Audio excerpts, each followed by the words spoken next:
Imagine a place where your eyelashes freeze solid the moment you step outside.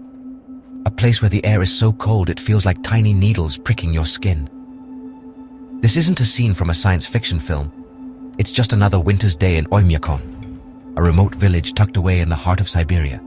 This place has earned a formidable nickname, the Pole of Cold. It is officially recognized as the coldest permanently inhabited settlement on Earth.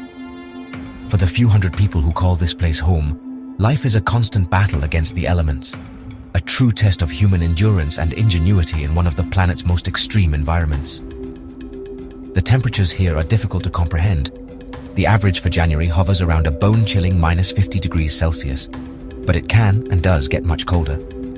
The village's record low, set back in 1924, was a staggering -71.2 degrees Celsius. At that temperature, even boiling water thrown into the air instantly turns into a cloud of ice crystals. It's a cold that transforms the world, freezing the ground into a solid, impenetrable layer of permafrost. The small population, numbering around 500 souls, has learned not just to survive these conditions, but to build a life amidst the unforgiving frost. Oymyakon's extreme climate is no accident of nature. It is a direct result of its unique geography. The village is nestled in a valley between two mountain ranges.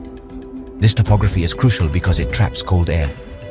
During the long, dark winter months, the heavy frigid air sinks down into the valley and settles there, with no wind to stir it away.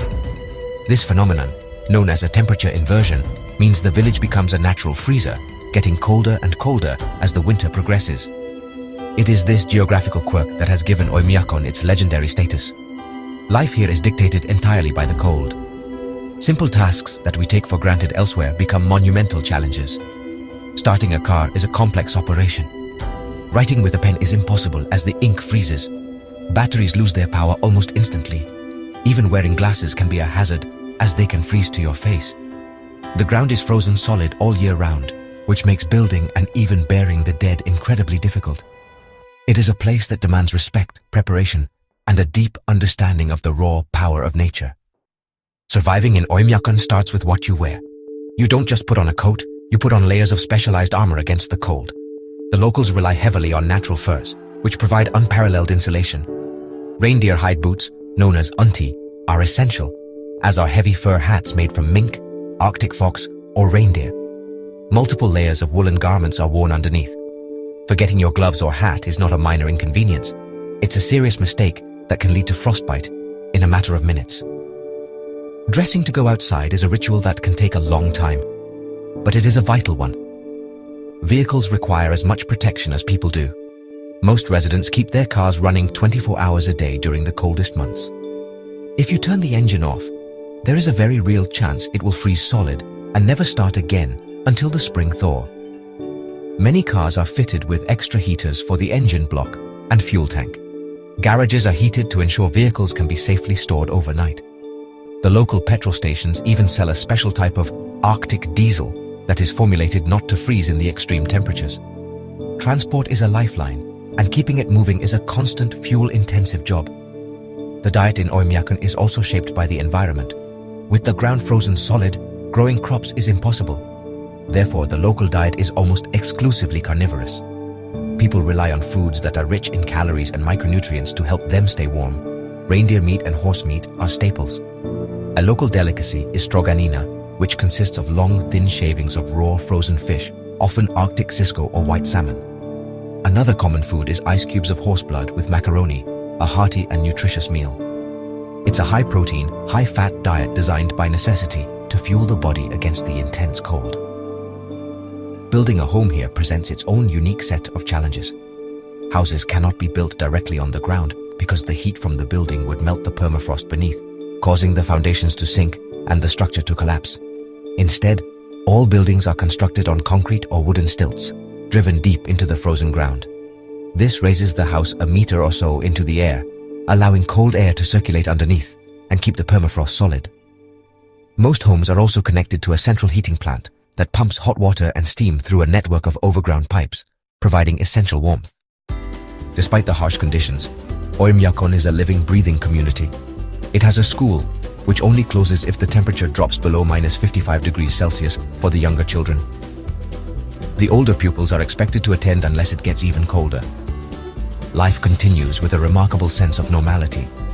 The village has a post office, a few shops for basic supplies, and a small hospital. These pieces of infrastructure are lifelines, connecting the community to the outside world and providing essential services that make permanent settlement possible. It's a testament to human resilience that such a place can function day in, day out. The people of Oymyakon are bound together by their shared struggle against the cold. There is a powerful sense of community and mutual reliance. Neighbors help each other out, whether it's jump-starting a frozen car or sharing food supplies. Isolation is a real danger, not just geographically but also emotionally, and the close-knit nature of the village is a key survival tool. Generations of families have lived here, passing down the knowledge and skills needed to thrive. They are proud of their home and their ability to live in a place that most people could not endure for more than a few hours. Surprisingly, this remote, frozen outpost attracts a steady stream of visitors. Adventure tourists and thrill-seekers travel from all over the world to experience the pole of cold for themselves. They come to feel the bite of the extreme temperatures, take a photo with the monument that marks the record low, and receive a certificate to prove they have visited. This small but growing tourism industry provides a welcome source of income for some local families. It also brings a connection to the wider world, a reminder that their unique home holds a fascination for many. Life in Oymyakon is not easy, but it has its own rhythms and rewards. The long winters are followed by short but surprisingly warm summers, where temperatures can sometimes reach 30 degrees Celsius. During this brief period of thaw, the landscape transforms. The snow melts, the rivers flow freely, and the land is green. For a few precious months, the people can enjoy the outdoors without the constant threat of the cold. This dramatic seasonal shift is part of the unique character of the place, a cycle of extreme cold and brief warmth that has shaped the land and its people for centuries. So why do people choose to live in a place of such punishing extremes? For many, the answer is simple. It is home.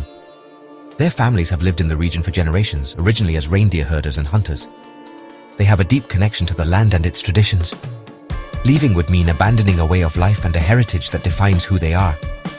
There is a sense of pride in their resilience and a strong attachment to the stark, frozen beauty of their surroundings. It's a life they understand, and for them, the thought of living anywhere else is the real challenge. The existence of Oymyakon is a powerful reminder of human adaptability. It shows that with the right knowledge, technology, and community spirit, people can create a home in even the most inhospitable corners of our planet. The solutions they have developed, from stilted houses and fur clothing to 24-hour car engines, are a masterclass in practical engineering born from necessity. It's not just about surviving. It's about creating a functioning society where children go to school, people work, and life has a sense of purpose and routine, all under the shadow of the world's most extreme cold. This town is more than just a statistic on a weather chart. It is a place of incredible contrast and profound stillness. The silence of a -50-degree day is said to be absolute, broken only by the crunch of boots on snow or the whisper of the stars, the sound of one's own breath freezing and falling to the ground as tiny ice crystals. The landscape, though barren, possesses a stark and mesmerizing beauty. The way the low winter sun glints off the endless snow and frost creates a scene that is both beautiful and intimidating, a true wilderness at the edge of the world. In the end, Oymyakon stands as a monument to the unyielding spirit of its people. It is a place that pushes the boundaries of what we think is possible. The residents of the Pole of Cold don't just endure the winter, they embrace it as part of their identity. They have found a way to live in harmony with an environment that would defeat most of us. Their story is not just about survival against the odds. It is about the warmth of a community that shines brightly in the coldest place on Earth. It is a true testament to human strength.